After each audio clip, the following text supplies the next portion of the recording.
guys, thank you for joining. I am going to be showing you guys the 5 things that you have to learn if you want to be a good piano player. Now, I know that this applies to you because you are on here, you showed up. I'm just going to make sure that Instagram is working good before I dive into my whole spiel, and it looks like it is. Okay, so one of the things that you want to make sure that you master if you want to be a good piano player is you want to know, hold on, I'm paused. Hey, Nathan. Okay, so the first thing that you want to know if you want to be a good piano player is you really need to know how to build chords. Now, building chords is not difficult. In fact, it can be quite simple when you understand exactly how chords are built. And a lot of people get tripped up on this very small step. How do I build a 13 chord? How do I play an F7 sharp 5 sharp 9? Chords are very simple to break down when you understand how they work. So the reason that is important when you're playing, you guys probably understand why, but if you're doing a song like I stand in awe of you, you want to know that those are major chords you're playing. I stand in awe of you, holy God. That's a suspended to whom all praise. Minor is due, diminished. I stand minor in awe, major of you. Okay, so we have a lot of different chords going on in that one song, and it's important that you know all of those chords in order to play the song correctly, right? Okay, the second thing that's important is you really want to master good rhythm in your playing because it will allow you to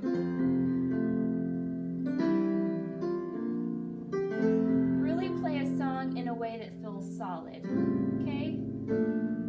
Have you ever heard somebody play, and this isn't to throw anybody under the bus, but have you ever heard somebody play and it just didn't sound solid, right? So I have my internal rhythm going. A lot of times I'll bounce my head.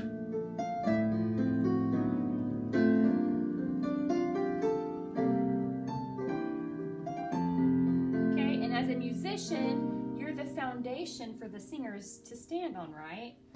So if your rhythm is shaky, it's really going to make people nervous, and it's going to sound like almost that you don't even know the song. So that's how important it is. Okay? And the third tip I have for you is that you have to practice. I understand it's a struggle. There are days that I don't get to practice, but I do try to set aside 1 to 2 days a week where I'm practicing for 15 minutes. It may not sound like a lot, but I can learn a lot in 15 minutes. And I have this little notepad I keep by the keyboard. These are the parts from my tripod that fell apart. I can't talk. And I'll just write one thing on here, like this is one chord that I wanted to start playing and implement it in my playing. So when I sit down, I will just play that chord and try to put it in songs. And it's a chord that goes on the 4. So let's see if I was going to do because of who you are, I give you glory. Right there. Because of who you are.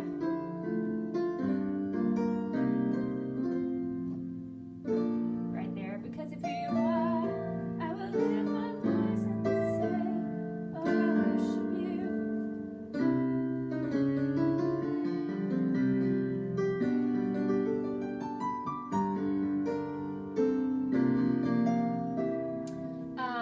Or then I'll go to another song like, to worship you. I live, and put that chord in that song right there. To worship you, I live to worship you.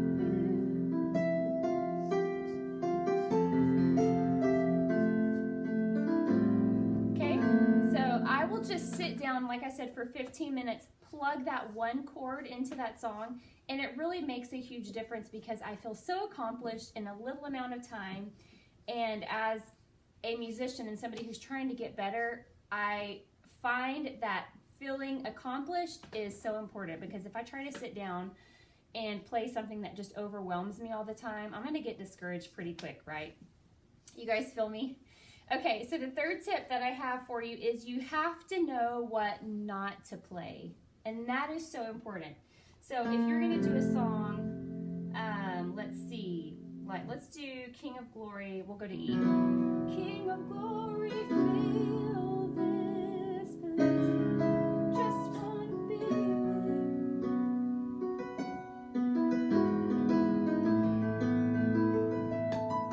Okay? If I were to play it like this, I'm not telling you to play it like this, but I'm going to give you an example, okay? If I were to play this song like this, it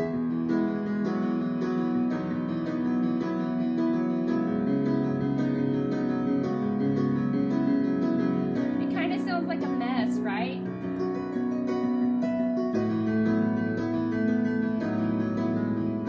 Right? So I have to know to back off to make the song sound better, because when I back off, it sounds beautiful. King of Glory.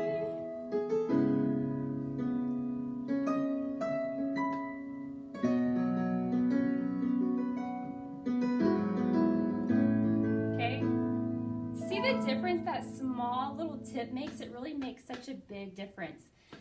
Okay, then the fifth tip, I can't count. The fifth tip that I have for you is it's important that you learn how to play with a band. So if you have keys, organ, if you have some kind of second keys strings player, if you have a guitar player, say electric, you may have acoustic guitar, you may have a bass player, you may have a drummer, you may have percussion. The more instruments that you get in a band, the less that you need to play. So if you're the only musician at your church, then you have 100% of the music, right? So you are going to have to keep a little bit of rhythm. I would still recommend playing with drum loops just because it's so amazing. You'll never go back.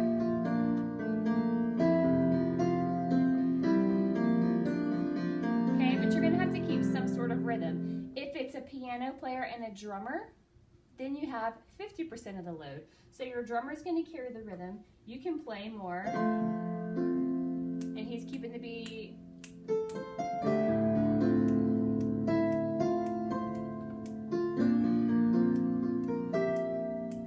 Right? If you have a bass player and a guitar player, then your playing is really going to slim down, and you really just want to kind of play in the pocket, which means you want to be a complement to the band, which means you're holding the correct chords down. But you're not doing a whole lot because there's so much going on. So alone, this is kind of what you would sound like.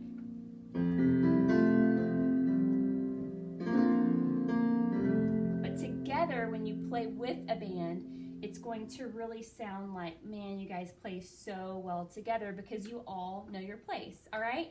So those are the, I keep saying 3. I do 3 tips a lot, and I think it's getting me in trouble tonight because I have 5. Okay, so those are the five tips that I have for you guys. Make sure that you know how to build correct chords, that you have a good solid foundation of rhythm, that your internal rhythm is working instead of making this your percussion instrument. The third tip is that you do have to practice. I recommend 15 minutes a day if you can do it. It's more sustainable than an hour for me, so I'm hoping that works for you guys as well, and from what I'm hearing, it is. The fourth tip I have for you is know what not to play, and then the fifth is make sure that you know how to play with a band. Those tips are going to go a long way into making sure that you sound better in your playing. All right, guys, I hope those tips helped. If you have any questions, I'm incredibly easy to find. You can message me on Instagram or Facebook. We do have our free Jumpstart piano lessons that you can access. They're on the website, and also they're in the link in my bio on Instagram. And just to give you guys a secret, the At Your Own Pace lessons do open next week. So if you want to get started playing the piano, if you've never touched a piano before, or if it's been a long time and you're super rusty and you need to refresh your own chords, or if your slow songs sound blah, or your fast songs sound blah, this is the course for you, okay? So if you will go to if you will go to thetunebucket.com, you can click the link for those lessons and you can get on the wait list for those because they do open next week. All right, you guys, if nobody's told you today, know that I believe in you. You have what it takes. Sometimes you just have to look in the mirror and say that to yourself. You have what it takes to be an incredible piano player. I'm so proud of you for taking the time to show up today. Thank you guys so much for sharing this video. It means a lot. It's my dream to see ladies win at playing the piano and not be discouraged anymore. All right, guys, have a great